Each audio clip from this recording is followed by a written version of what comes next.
Welcome to LOA Today. I'm Walt Thiessen. With me today is life coach and LOA teacher Joel Elston. This is your daily dose of happy. We are so happy you decided to join us today.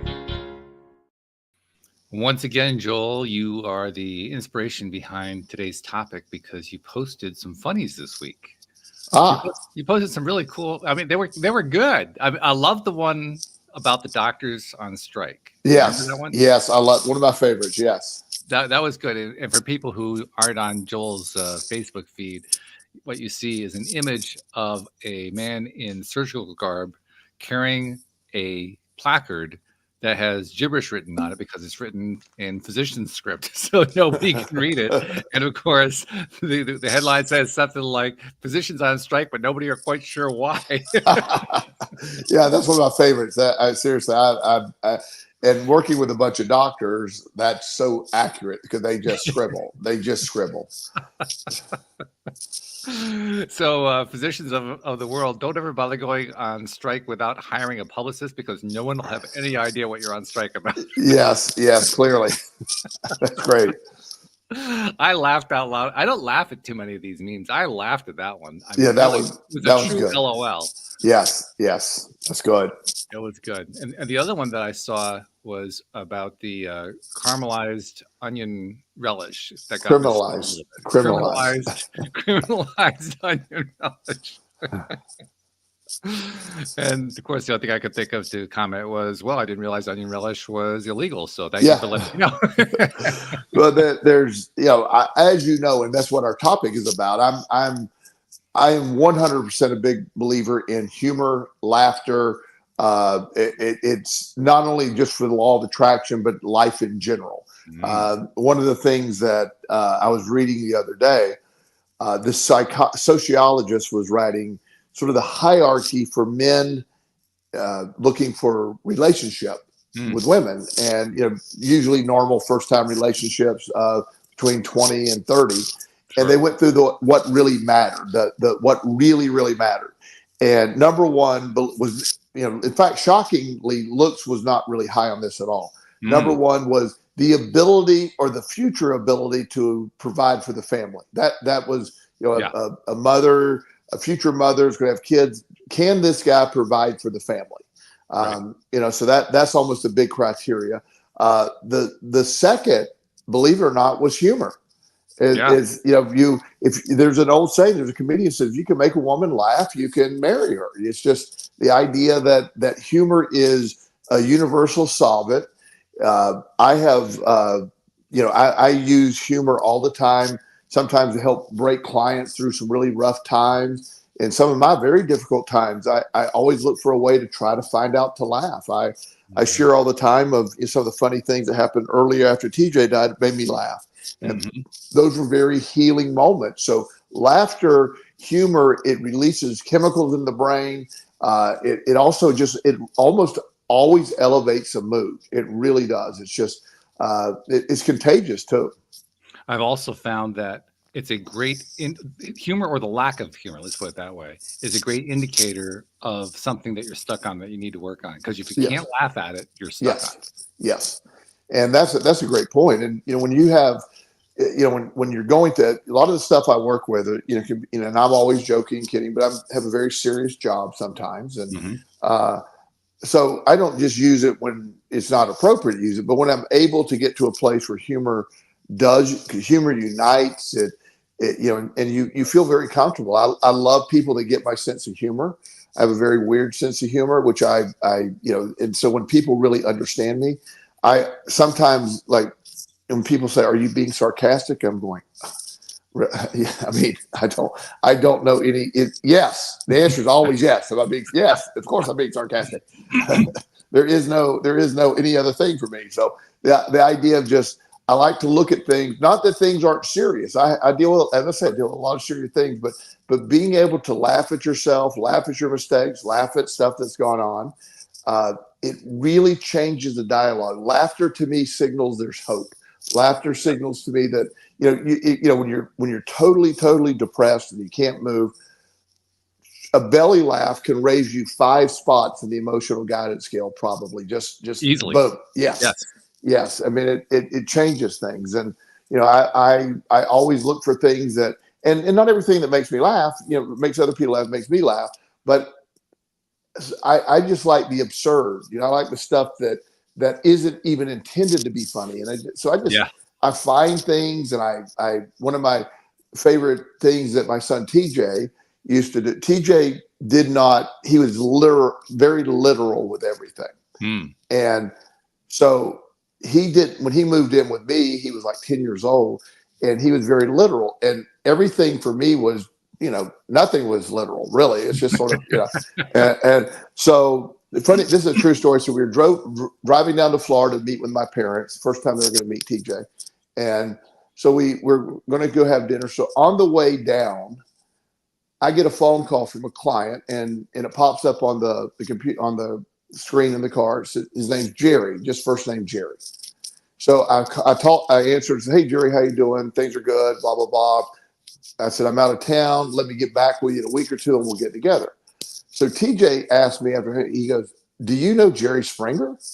And I go, "Yeah, of course." And I just moved on. Like of course I do, And so we get to my parents' house, and Mom had cooked a wonderful dinner, and we were talking. And so in the middle of dinner, TJ goes, "Oh my God, my dad knows Jerry Springer." Yeah. And I'm like, "Okay, I got a lot of explaining to do now." So we had so many experiences that were just humor because of the way I was, and then he eventually got it and all that. But there was such a fun period of time where he would ask me, "Is that sarcastic thing right now, or are you actually being serious?" And so we had to distinguish between that. It was always funny. It was always this great laugh, and he got a kick out of it too, because he'd never really experienced something like that. So It's a great point, though, because it's an example of how you really do have to learn humor in some ways. yes, You have to yes, learn, first of all, to distinguish what is humor, and second of all, once you distinguish what it is, you have to learn how to laugh at it. yes. It's actually a skill, really. It really is, and that's important to learn how to identify. There's certain people that some people find like Jim Carrey. A lot of people find hilarious. Right. I don't particularly find him hilarious. Not nothing personal, but that overly dramatic slapstick stuff isn't really funny, to me. Hmm. A lot of people obviously love him, very, Oh, very, yeah. very successful. And it doesn't mean I haven't seen some stuff he's in that I enjoyed, but it's just not my type of sense of humor. So it's also very personal what is funny to you, Yeah. and what really makes you laugh. And people that can't joke around.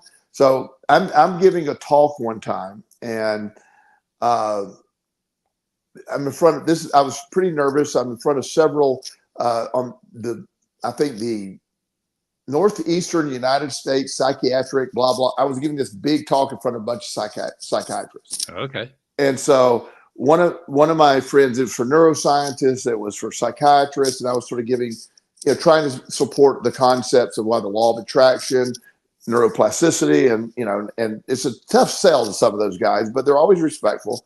So there's a friend of mine. So back then I had notes on my phone, and so I'd keep my phone there on it. And so a friend who was watching, and he said, "Look, if I'm going to text you if there's a point I need to make or you need to make, and that might help." And he was always very good at that, very serious about it. Mhm. So I haven't get to a point in my talk. It's going very well. Everybody's engaged, and I said, I think it's really our duty as people that are helping people, our duty as physicians, to really make sure they're understanding this whole concept. So what he does is he texts me this things that you said duty. Now, and imagine sitting there. Like, what are you supposed to do with that in the Yeah, middle of a yeah. presentation? And so I'm sitting there and I'm looking at him, and he has this just stern face on. He's not giving it away. So I'm sitting there trying not to laugh in front of all these people, and I'm trying to not lose my place. Right. And and afterward, and I was able to hold it together, and I didn't have to tell everybody what happened. And afterwards, I was like, "Oh my God," he died laughing. And so I mean, stuff like that, just weird little things. And they're also, I have a tendency when you're not supposed to laugh, I'm really bad at laughing. Ah. That's not a And bad thing to have, by the way. well, it depends. As you know, I'm about to tell a story where that probably will be different. So, Yeah, this is true. Yeah, yeah, I'm kind of waiting actually. yeah. So I'm at a funeral for a friend of mine's mother, Mm. and very serious place. And I love this woman. She was very sweet. And this isn't anything about her. But this guy comes up, and this just seems so inappropriate. So this guy walks up. A few people got up and spoke, talked about some of the great work she did. She was a great volunteer person, and so she's also was a big fan of the clarinet. Okay, so random thing, and I'm like, okay. So this guy just walks up. Nobody has it, and he pulls out of his briefcase this clarinet Oh, and wow. just starts playing the song in the middle of the funeral.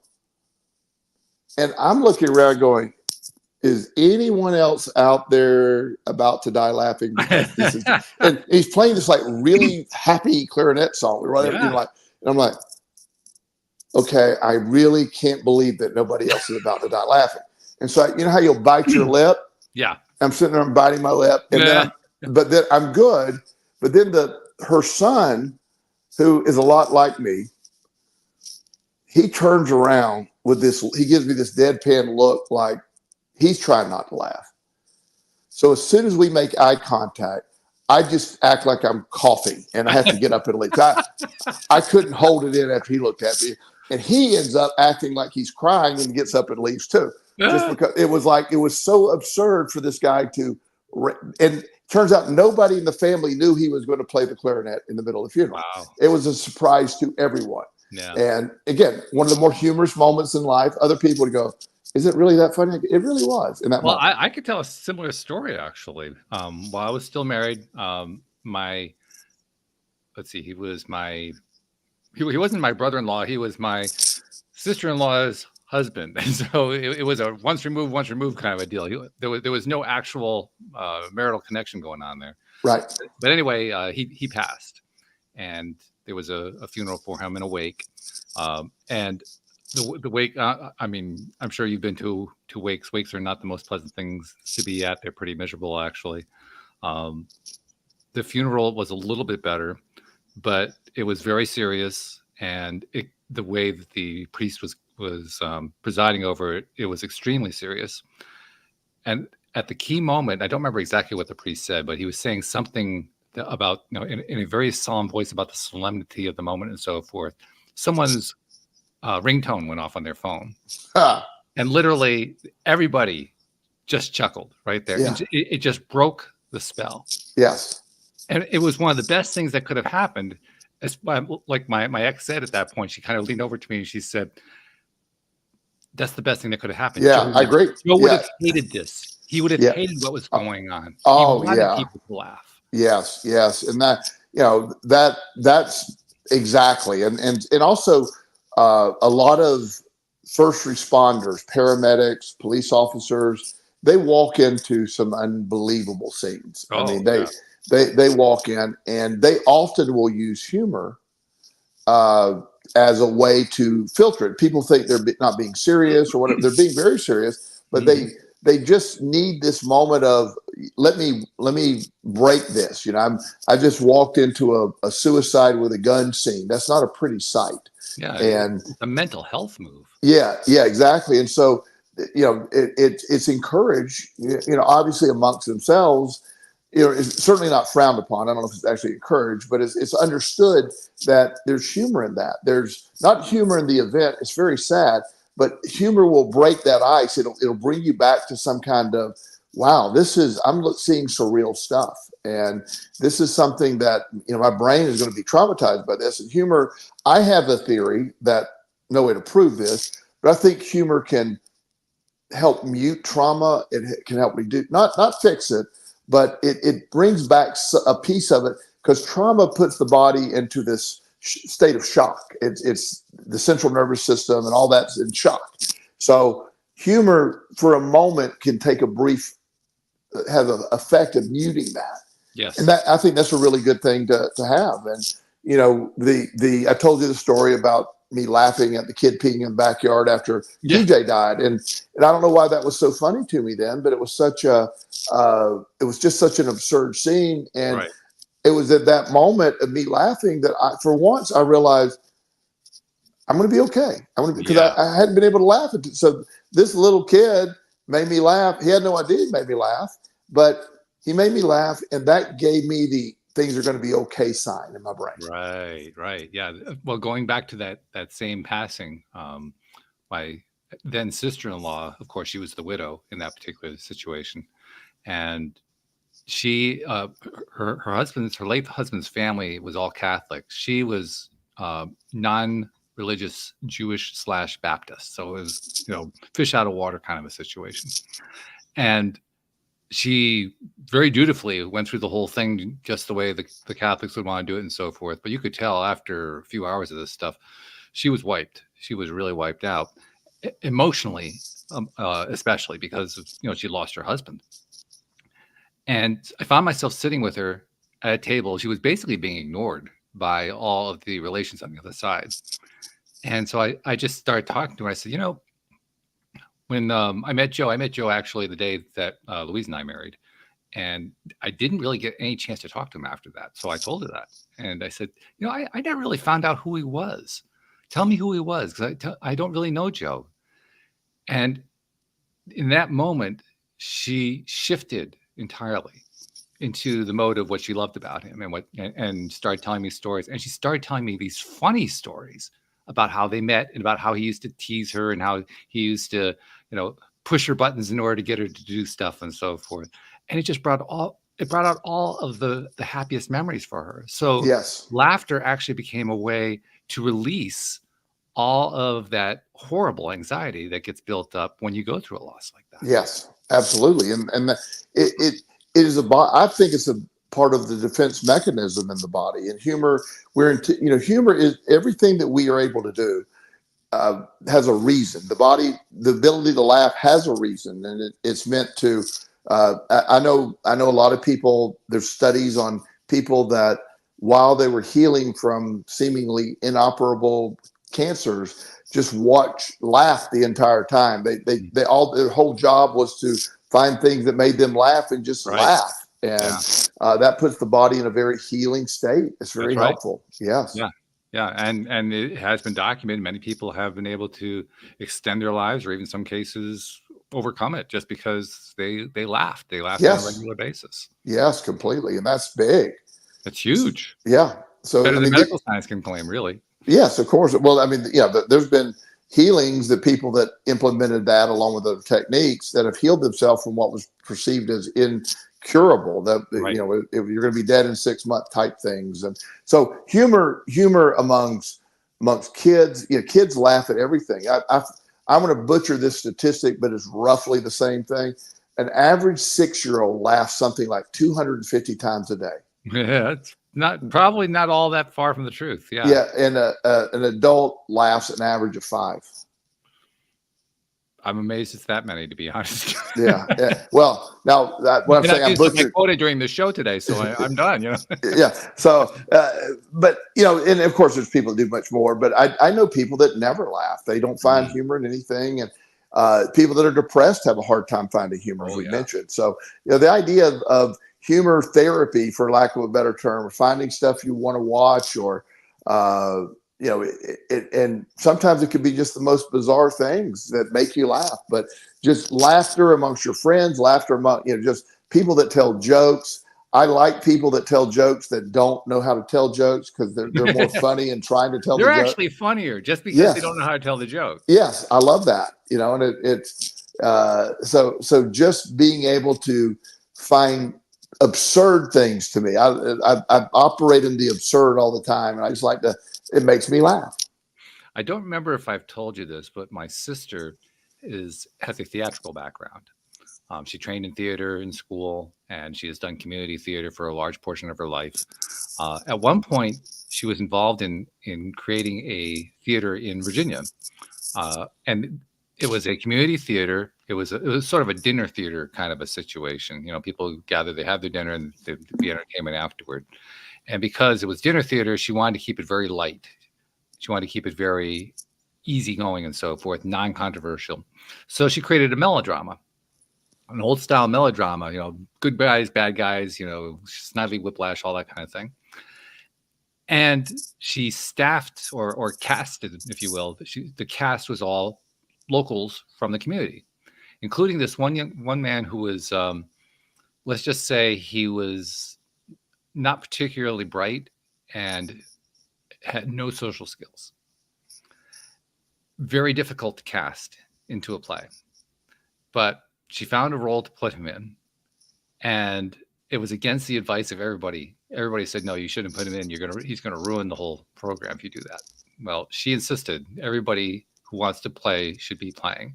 And it's not like this character had a lot of lines. I think the character had one line in the entire production and didn't have a whole lot of acting to do. So it was something that this guy could handle. Well, it came time for his one line, and I don't remember what the line was, but he butchered the line. And he butchered it in such a way that the entire audience started to laugh. And they laughed and laughed and laughed. And he was so excited because he'd always wanted to be famous as an actor and to be appreciated as an actor. Now, he never thought about it in terms of him having flubbed the line. That was not the way he thought about things. He had a very simple mind. All he knew was he had said his line, hadn't come out quite the way he intended, and everybody's laughing. And he loved it. Yeah. He ate it up. He just ate it right up. It was such a huge moment that today my sister's running a community theater in a small town in North Carolina, and the theater is named after this guy. Oh, wow. That's a great story. Yeah. Yeah. Great story. Yeah. So that's the power of laughter in a way that you don't even expect. Laughter actually providing an experience, a life experience for somebody. When, when you have a connection with somebody and you really, one of the things that I love is my sister is one of these people. Since we grew up together, we can be in a situation and I don't have to do anything but just give a look. And she knows what I'm thinking. It's always about something absurd, and she's trying not to. I can make her laugh, And same thing with some good friends of mine. I can just give a look. They know what it is, and it's always humorous, and it's about something. And we don't have to state it out loud, and it's just But humor becomes a universal solvent. Humor, when you get people to laugh, it's a way to engage. If I can get a young client that's very resistant to be there, if I can get them to laugh, that changes things. Now that we have a connection, most of them are so guarded and don't want to let anything out. If I just say something absurd and make them laugh or chuckle, then I got them. Then the door opens. You mentioned just a moment ago being able to just give somebody a look and you both know what it is that you're talking about, and especially where something humorous is concerned. It actually reminds me of a story, and it's a story that my father told me. It's a dad joke. It qualifies as an official dad joke. And it goes like this. There's a gentleman who was traveling abroad, and he ended up in a monastery in Eastern Europe. And in that monastery, it was a very, very unusual monastery because all of the monks had taken vows of silence, except after dinner. After dinner, they would allow themselves a small amount of conversational type interaction. And their favorite way of doing it was by telling each other jokes. They knew each other so well. They'd been doing this for so many years. They knew each other's jokes. I mean, nobody was coming up with anything new, and they kept telling the same ones over and over again. They'd actually gotten to the point where they had numbered them. And so all they had to do was just say the number, and everybody would chuckle over it because they knew what the joke was. Yes. So this visitor, first of all, he spends during the day when all the monks are silent, and he has a guide who's allowed to speak to him while he's there and explain to him what's going on. And then he's invited to dinner, and after dinner, the joke telling starts, and his guide explains to him what's going on. And he says, well, all right, so what are the jokes about? He says, well, I'm not really sure. I'm not part of the community here, but I know they know them all real well. And one of them shouts out 26, and there's this ripple of laughter. And somebody else shouts out 14, and there's a louder laughter because they really like that one. And there was another one that was number 39, I think it was, and 39 got a little bit of a chuckle, but it was like a more of a tipple than anything. It wasn't really one of the funnier ones. Sure. So the visitor said, "Well, can I try?" And the guy said, "Yeah, sure, go ahead." So he shouts out, 96. And there's dead silence. And then the monks started falling over themselves with laughter. They're rolling in the aisles. They're absolutely tearing their clothes off with laughter. They're roaring with laughter. And he turns to his guide and says, "What did I do? What did I say? What's the joke?" He says, "No, you don't understand. They haven't heard that one before." It's stuff. Yes, I love that.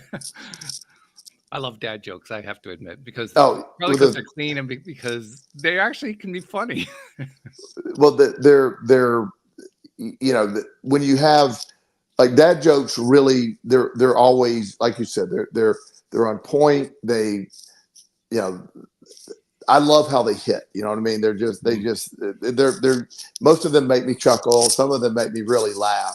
But dad jokes in general are pretty good stuff, because it's like, I forget exactly, how some of them go, but every time you see them, you're like, oh yeah, I remember that one. And it's really good, but it's just, again, that universal connection in laughter, when you can, when I'm in serious meetings, whether business meetings or whatever, if you can ever get anybody laughing with you, that helps a lot. People that are trying to, also, the body language thing, if people are trying not to laugh or kid around, then they're hiding something as well too, Oh yeah.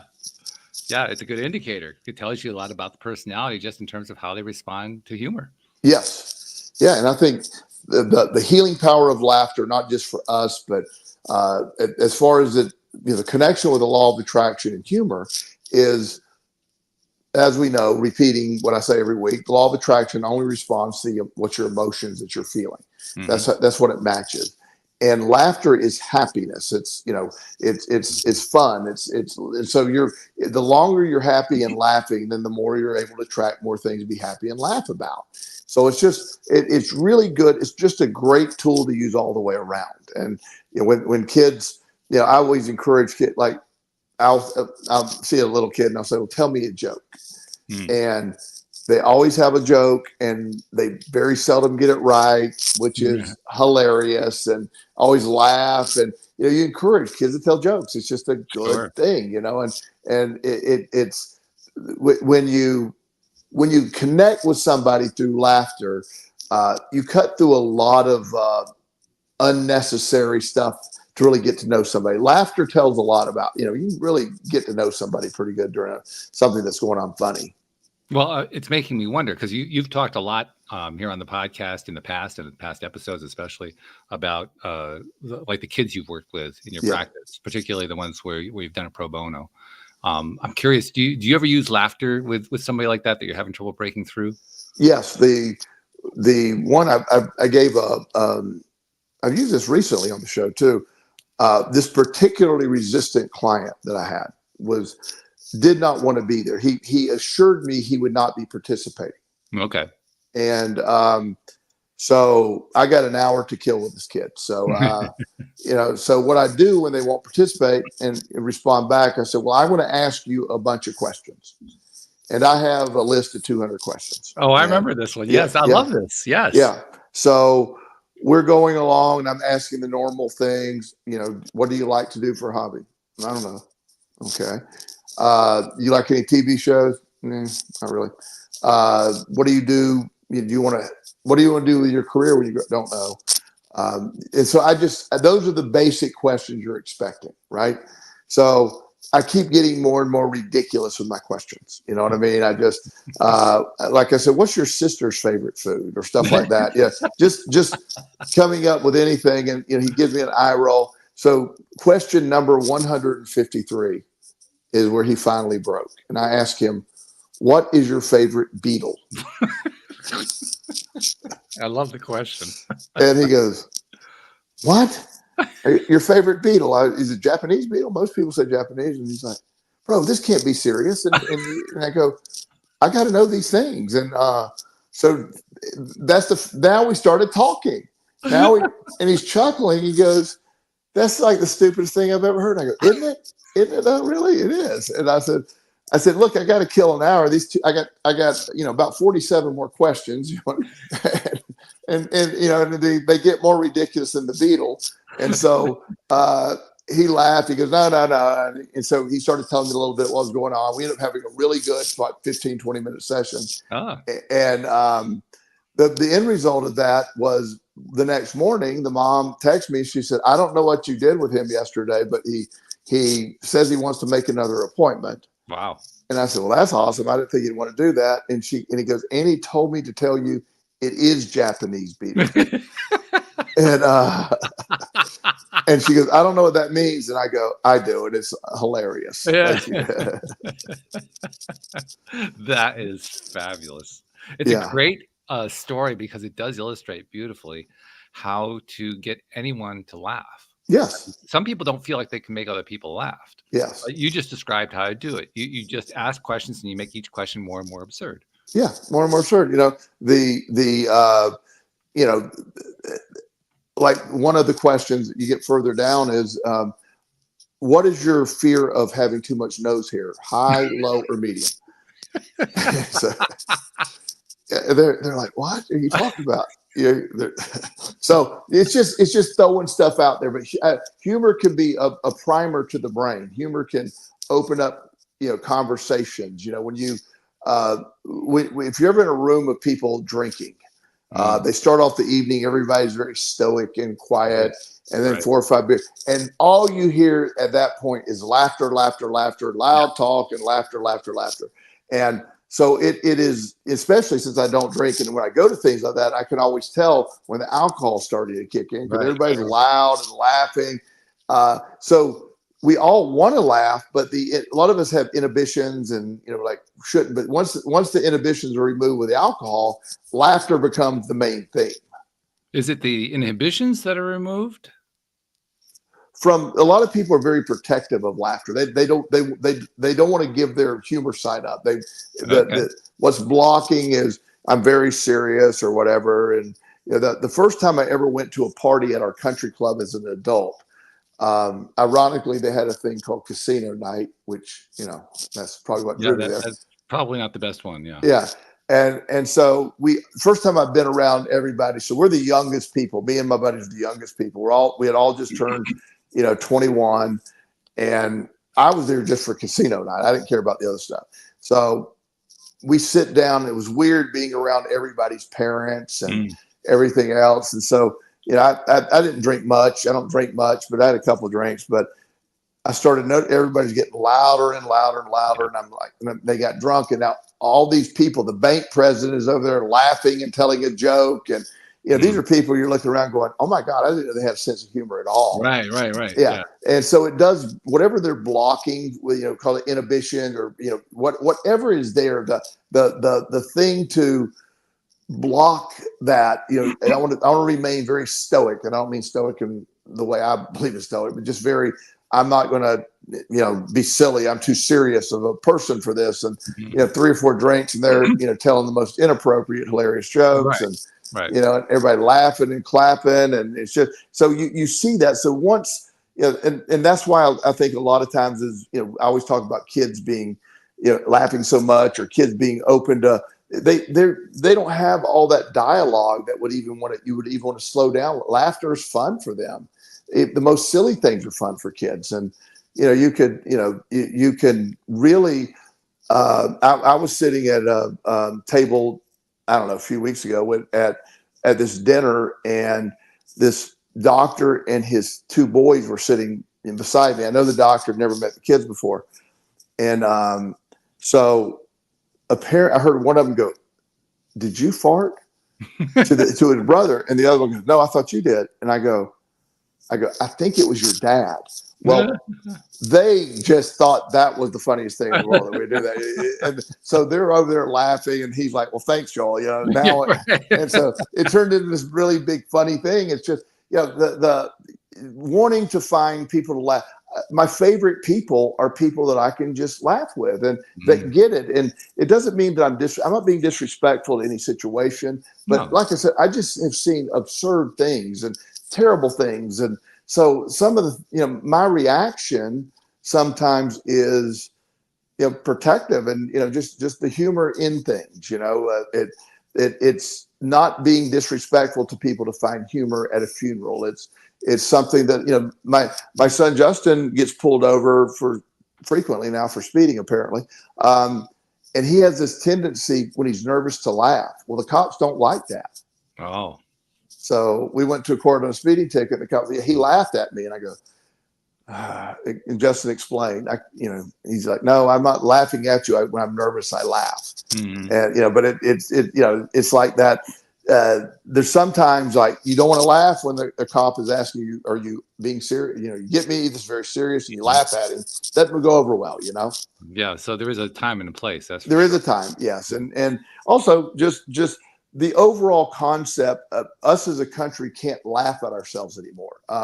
That's shifting. I think that's actually changing. It is changing back, but back in the day when I was a little kid, they used to have these comedy roasts on TV. They were very common. I remember those. And they didn't understand politically correct at all back in those days. The concept did not enter those. In fact, it was how gross can you get? Yes, and pretty much.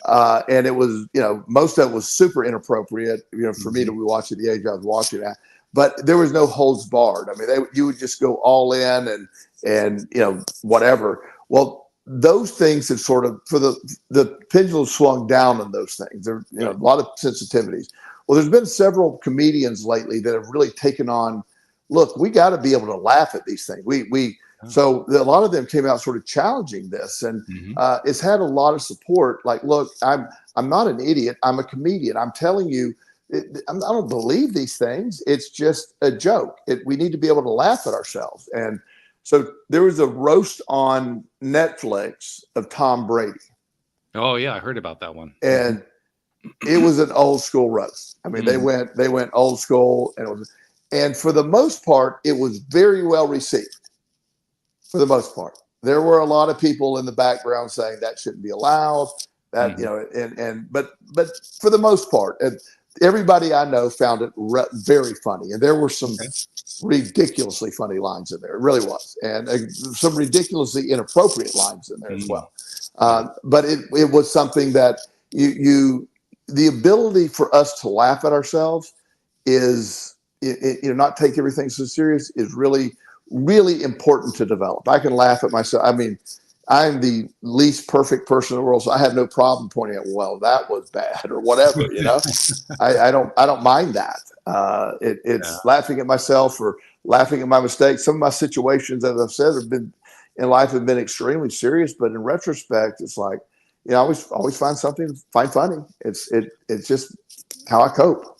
An interesting thing you mentioned earlier on, the various positive hormones that can be invoked when we're laughing. And I actually looked this up earlier. I was really fascinated because, I mean, there are different hormones that play roles in different scenarios in our body. I mean, and we know what the positive ones are. There's the endorphins, there's the dopamine, there's the oxytocin, there's the serotonin, and they all play different roles. The one thing that really fascinated me is that all four of those are kicked into gear. They're all triggered by laughter. Yes. As far as I know, it's the only trigger that triggers all four of them. I don't know enough. You're likely right. Which is really interesting. Yes, it really is. First of all, it shows just how powerful laughter really is, because it's basically engaging our entire range of positive hormones. I mean, God, how much more can you ask for, right? Yes. But add on to that what the effects of those hormones are, because they play very important regulatory effects within the body. So if you're invoking all of the positive hormones at the same time, you're doing tremendous things for your body. You are. And when you're in an anxious state and the body is protecting against whatever anxiety you're producing, laughter literally can just override that. And it because the chemicals released, as you're saying, will almost extinguish the the cortisol and some of the negative, stuff that comes up from the adrenaline flow and all that, it can mute that pretty quickly. So it's almost like your own pharmacy inside of your head that is saying, boom, let's apply the most effective chemical. Yeah, you mentioned cortisol. What we associate that with fight or flight. Yes. But you introduce another endorphin in there, and all of a sudden the third option becomes laugh. Yes. Fight, yes. fly, or fight, fly, or laugh. Yeah, and the third what option. well, and it's one of the, again, cortisol is it's intended for fight or flight, as we mentioned, but when you don't process cortisol and you just you don't fight or flee, you sit there and worry at it. Cortisol can be a very damaging chemical to the body. It stores fat. Right. It slows digestion. It creates a sense of unease. Well, laughter is a quick extinguisher of cortisol. Quickly, it extinguishes, like almost immediately, because of the chemicals that are released. So it's sort of like working out. Have I ever mentioned that working out is good for you? I don't Occasionally, know it has come up as a topic of conversation. Yeah. So it's the same thing. But I like laughter because it's something that, there's certain people that I see that we see each other and we almost laugh automatically because we know there's a connection of something. It's there's something coming. Even if it's serious topics, we'll smile and we'll laugh. Just telling some of the absurd stories I've lived in my life, just some of the things I've witnessed, and you put yourself in all these crazy scenarios. And now that the storm has passed, a lot of those things are just hilarious. I got several casino stories that would be appropriate to tell on the show that are hilarious in their ending, just because it was such an absurd moment. I think we've actually told some of those in past episodes. Yeah. And it's a wonderful thing. The thing that always grabs my attention when we talk about stuff like this that's on the edge is how the on the edge stuff is what we're drawn to. Yes. And that's part of the appeal of laughter. Laughter takes us to a place that it's like you were describing before. There are certain kinds of humor that are definitely considered to be politically incorrect, and you don't cross that line. But comedians are crossing the line, and they're getting the laughs because it's crossing the line. It is the act of crossing the line, and it is doing it in a way that is at least to some degree socially acceptable. It is the acceptability of it that makes it work.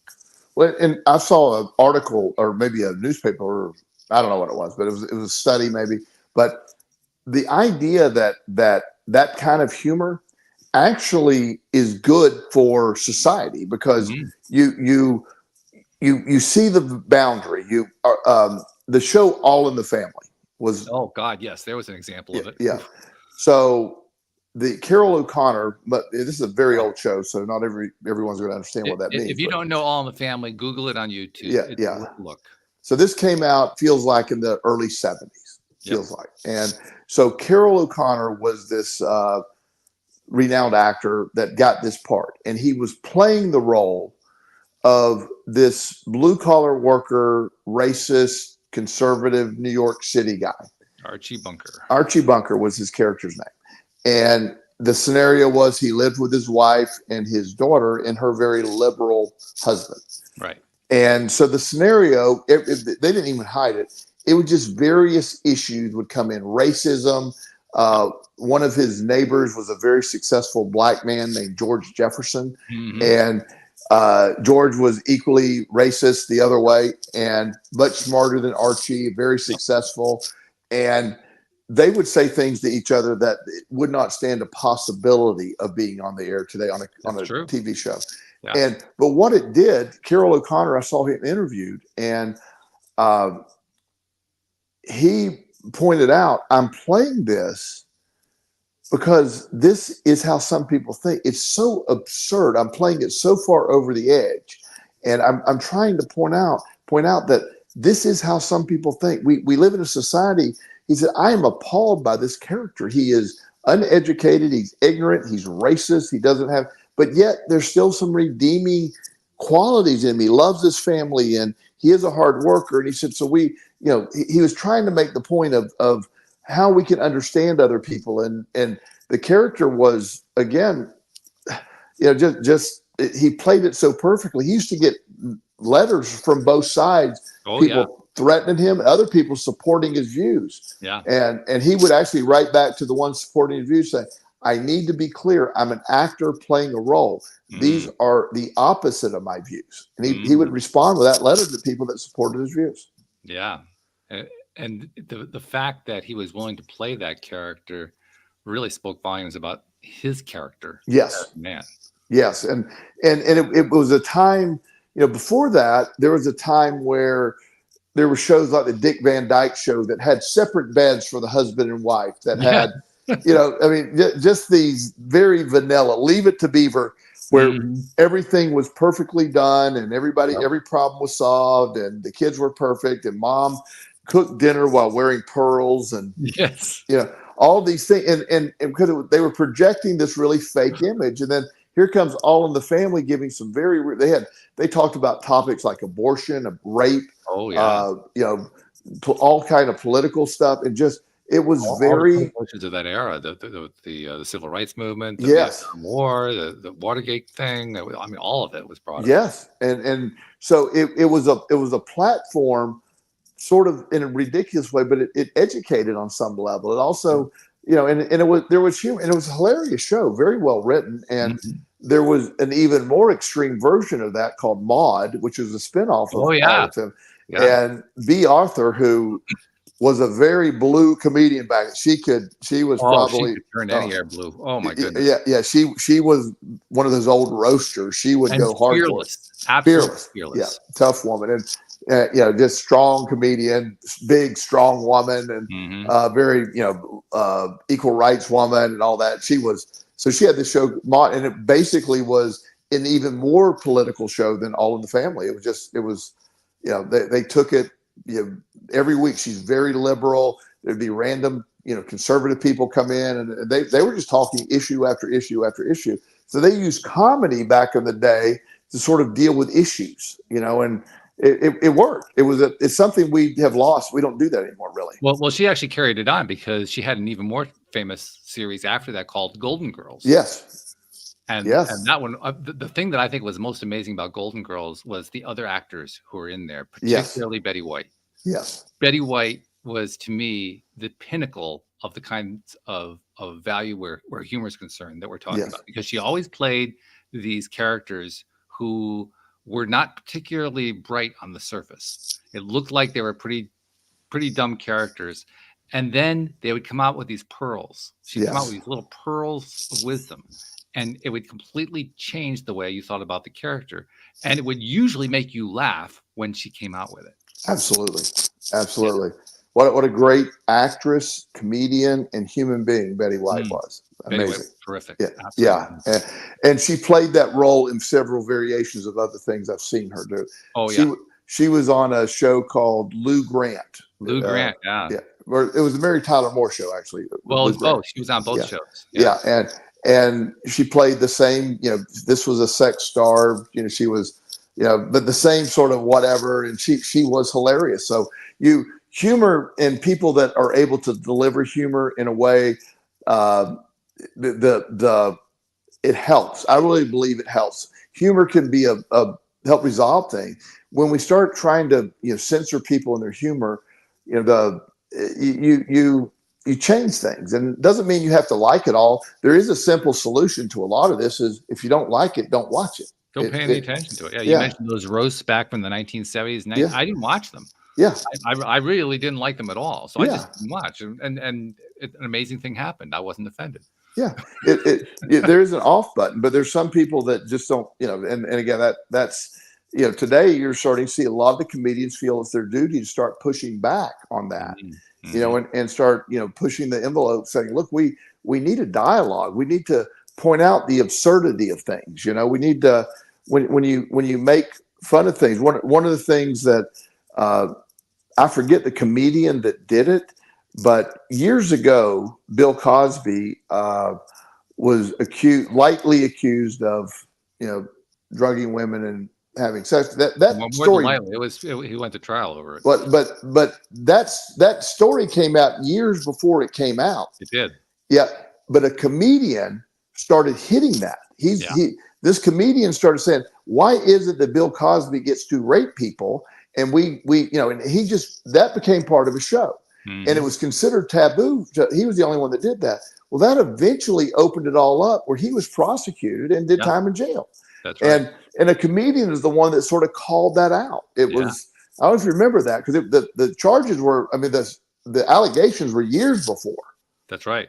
Yeah, decades actually, if I remember correctly. Yeah, but this comedian said, "Are we going to pass on this? Or we it's been revealed. We're going to turn our eye." And like it happened, they told a bunch of jokes about Bill Cosby and all that, and it led to sort of an awareness that. So again, I'm not in any way trying to say that's a great thing, bad thing on either side. There, it's just the comedy serves laughter serves a purpose. It gets us thinking, especially cutting edge laughter, and it is going to be offensive. There's some things I don't need to listen to. It's and I know that. So if something offends me, I just simply turn it off. And the things that I laugh at, I can laugh at. And I also can delineate between I'm laughing at the absurdity of it, in no way condoning it. Let me ask you a tough question, since we're on a tough part of the topic, because anytime that we're talking about something that has a socially blocked or a socially resisted piece to it, that's always an edgy topic. Let me ask you specifically about victimhood. Yes. And my question is, lots of ways I can phrase this question, but I'll do it this way.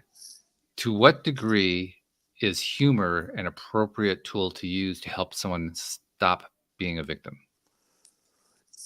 A lot of times people that are stuck in victimhood will be put further into victimhood by humor.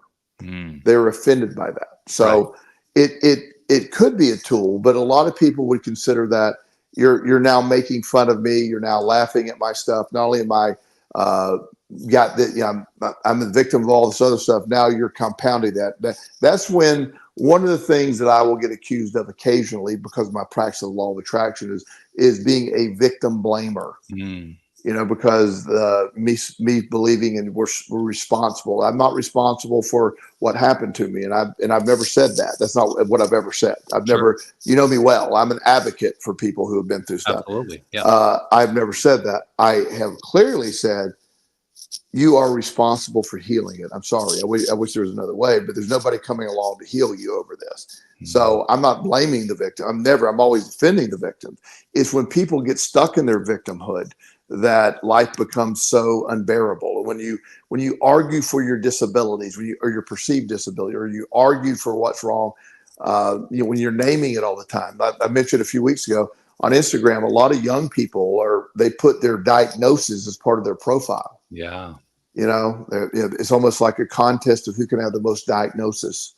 And again, I'm not, that works for them, but when you accept the role that I'm stuck in victimhood, and victimhood is very dangerous. And I can say this because I had a period of time when my mindset was that of a victim. And it was the darkest, worst part of my life, because victimhood made me powerless. It made me give no option, because nothing was my fault. Nothing. So if nothing's my fault, I can't fix it. If this happened and this happened, my crappy childhood happened, and so all of this is out of my control, then that victim mindset really just got me stuck. Now that, and when we talk like this, there's people that are going to be offended by it. It's not intended to do that. I just see it in a different way. I really believe that, I know the show's about humor, and I don't want to get into a real negative thing, but when we're able to joke about things, the right mindset, you can be pulled from victimhood when you can see the absurdity of victimhood. When you see how unproductive it is. But so many people that are so defensive of their victimization, like, no, none of this is my fault because these things happen. And, and that's where we get stuck on the blame game. That's we've done a whole show on blame. Oh yeah. And so when you're spending all that time, defending what's not, it's like, no matter how we got here we are. Let's fix it. Let's go. We're here. It's a good way to look at it. That was something that was, I won't say it was troubling me, but I've been wondering about it for a long time, because I do have a fair amount of awareness of just how debilitating being in a victimhood mentality can be. And so I'm always interested in what it takes to help somebody who wants to get out of that mindset. I guess that's the first thing. They have to be willing to get out of it. Step one is a willing. So, a pre-contemplation. I need to.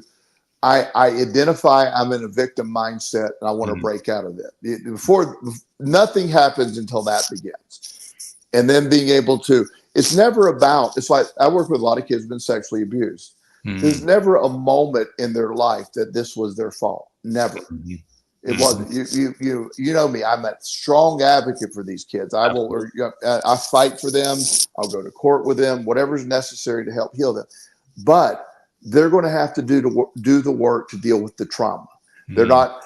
You can either live with this for the rest of your life, which a lot of people end up doing, have a miserable, depressed life, or you can say, I'm going to be responsible for healing this damage. I didn't cause it, but I'm going to fix it. It's my job. There's people that'll help you. There's people that walk with you. There's all kinds of solutions and remedies, but it's still going to require the person to take some action and get out of the fact that, nobody ever, the kid is never at fault. There's never a scenario the child's at fault for sexual abuse, ever. However, the damage is very real. And the psychological damage that usually the process of going through once it's been revealed, all that, there's a lot of stuff like that. There's a lot to work through. But you got to have that mindset. I'm not going to let this define me. I'm going to move on, and it's my job to do that. Yeah. That's not the way we normally like to end a show, but I think it's kind of an important one to end on because I think the main message there is hope. There is hope if we're willing to make a shift. Until we're willing to make that shift, there's not much anybody can do. But once you're willing to make that shift, now there's hope. When I was living in my victim mindset, I had, horrible childhood. I had all kind of, bizarre stuff, just witnessed my biological father and grandfather killed themselves. I had just all this stuff that clearly was psychologically damaging. It was, and when I got into my addiction, how could I turn out any other way? And I just sort of lived in that and believed that. And, it's not my fault because I did this. And at some point, there's nobody did this. I mean, you had a very bad childhood, as does a lot of people who don't go and do antisocial things like stealing and gambling their money away. I made a decision that I am going to be responsible for me. So it's really important. And, I work with people all the time trying to convince them to change that mindset because it is the saddest moment. It was the most depressed I ever lived when I believed that nothing was my fault and I was a victim of all this. And because the victimhood rendered me with no action to take because it was always somebody else's fault. Yeah. That fault thing, boy, I wish we could remove that. That doesn't. Here we are today. Yeah. However we got here, it doesn't do good to sit there and wallow it and defending fault and all that. It's like being in a hole. I use this analogy all the time with this, talking about blame and fault and all. So you come across a guy that's fallen into this hole and he can't get out. And the water is rising because there's a creek running into it. So are we going to sit there and debate how he fell in the hole, what led to him falling in the hole? Or are we going to just get his ass out of the hole? Right. And that's sort of the concept. We got to, there's a lot of wasted time. Here we are. Here I am. I'm depressed. What action can I take? What areas can I work on? It's not minimalizing the stuff. It's let's get busy doing the stuff. And the best part is, if you are in that place and if you can find a way, maybe with the help of somebody else, to laugh at laughter. It also, I can laugh at my victimhood. I really can. That's I'm like, how ridiculous that I believed, I mean, I did all this stuff. I put myself in that and I'm the one that fixed it too.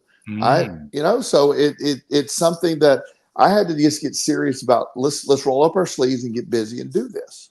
Yeah, you had to get serious about not being serious, so you could be serious about it. Exactly, and I did. Throughout this, I found humor. Yeah, I found humor in the most absurd places at times. I ran a halfway house for compulsive gamblers for a year and a half as I lived there early in my recovery, and I could do a whole show on the absurdity of what took place in the house. It was the wildest, craziest stuff you've ever met, and it was hilarious. So there's a nice way to wind up the show on a high note, that you can find humor in the craziest, silliest, stupidest places. Yeah. In fact, that's where it usually is found, isn't it? It's not in the mundane. But believe it or not, I had written, along with a person that was in the house, a screenplay for a sitcom based on the concept of a sober living home. Oh, wow. And we actually flew out to California to meet with Brillstein and Gray, who produced a lot of the shows of the time. Yeah. And we had a meeting with an executive at Brillstein and Gray. They loved the idea, but you can see the timing of this. That's when the animation was taking over. Simpsons were doing crazy, Family Guy came. So they said, we're really only backing animation shows right now. Yeah. But your show, if we were back, 5 years ago, this is a great idea. Wow. Timing is everything. Yeah. Yeah. Well, this has been a fun show in many ways. It's been serious at times. We've gotten a lot of laughs in. So thank you for the laughs. Thank you for the insights. Thank you for the wisdom. Thank you for the contributions. We love it. It's great. Good to talk to you. And I look forward to next week as well. And we'll see you all next time here on LOA Today. Goodbye, everybody.